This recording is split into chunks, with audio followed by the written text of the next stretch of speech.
Today's my dad's birthday, so I'm gonna make his favorite cake, which is an orange cake with coconut. I've been wanting to rant about something I've been seeing talked about online a lot. Gotta get some oranges. Should you fit in and go with the flow, or just be yourself?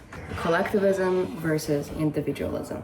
A nuance that is pretty much never spoken about is, again, neurodiversity. For neurotypicals, it is much better to get the advice of just be yourself, find your unique self, your unique interests.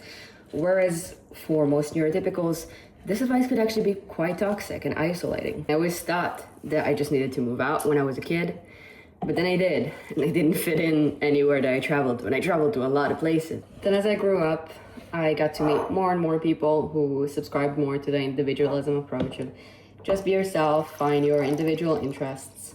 But as the years went by, I found that even the groups that preached individualism often couldn't really stand it when someone had different political views than them or different societal perspectives. It's not in the recipe, but I'm gonna add some maple because maple is great with orange. אני הכינה עוגת תפוזים לאבא. זהו, הייתי בהלם. מה זה הבריאות הזאת? I actually have friends that are both liberal and conservative. I kind of have beliefs that align with both liberal and conservative views. I have quite a bit of probably libertarian views, at least that's what Fan says. So I do believe that there's a lot of people who would tell you to just be yourself, do what you love and love who you love, and don't actually live like that. Overall, I understand the perspective that a lot of people who are more on the right wing or conservative believe in, that collectivism is more healthy for society overall. I actually think that may be true. But my problem with this is that the same people often preach against individualism, even for the people for whom it's good. It's okay for people to be part of communities and be part of a collective, but still accept that some people it's just not gonna work for. Lots of times when people see other people being very happy and fulfilled in their lives, living a very different lifestyle, they inherently try to put these people down.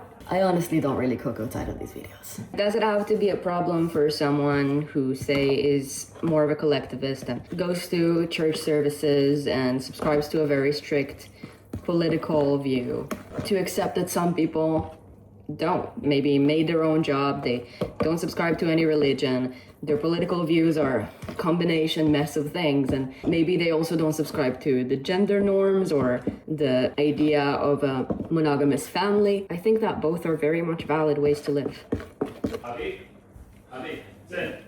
Where's the best dog treats? I often see people who think they're individualist make fun of people who are supposedly collectivists. Like you can find an atheist and a queer person making fun of someone who is straight and religious. But then it also happens the other way around.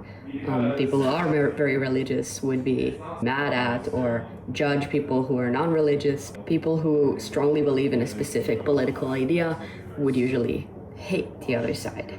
I believe that many neurotypicals are very, very lost because that mentality of individualism, of just be yourself, just do you, find your dream, doesn't fit most neurotypicals. Those are people who would benefit more from being part of a community that is more consistent on a daily basis. If I was forced to conform and go to a specific school, workplace, religious building, anything, I don't know how long I would survive. I couldn't even finish high school, and not because of the grades. My grades were actually high, but I left because I just couldn't stand being there, showing up to the same place every day and being expected to conform to certain behaviors and social ideas. My body language, my ideas, the way I think doesn't really vibe with most girls or most women. Don't think that I'm saying that my way of living or thinking is better or something. I'm just saying I'm naturally more boyish in the way that I am. Even though I dress very feminine, my psychology, the way I live my life, lead my life, is more masculine leaning. But does that take away from an amazing woman being her most feminine and powerful self? I don't think so. I think that women are incredible.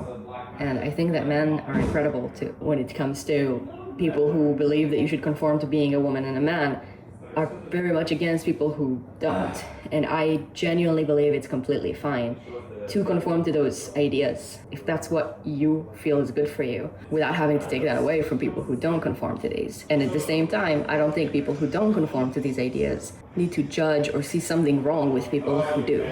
It's okay to be and look however you want. And remember that if you're an individualist and you're still part of a group of any kind, in that context, you're not an individualist. And remember that if you're a collectivist, people living in individualist ways do not take away from your collective. Ta-da! Cake. Put some rose petals on it and some coconut and white chocolate. Cake is all done. Came out nicely.